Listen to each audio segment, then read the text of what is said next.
Hello friends, in this video I will show how to fix Wi-Fi disconnecting problem in Windows 11, 10, 8 or 7.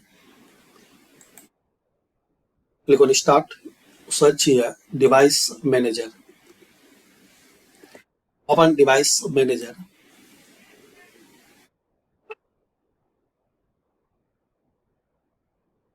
Now here expand network adapters. Right click on this wireless drive properties. Now right click on your wireless drive, then properties. Here click on tab power management. I have not that tab, but you will see here tab power management. So open that tab and unselect. You will see the box. Turn off to save power. You will see once you click on power management, turn off to save power. So that setting you need to turn off. Then click on OK. Second settings you can try. Click on Start. Search here Edit Power Plan.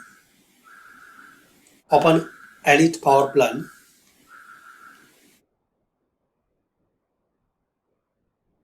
Now here click on Change Advanced Power Settings.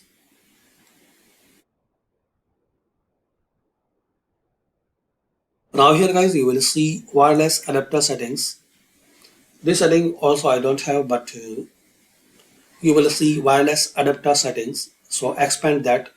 Just click on plus icon and select here maximum.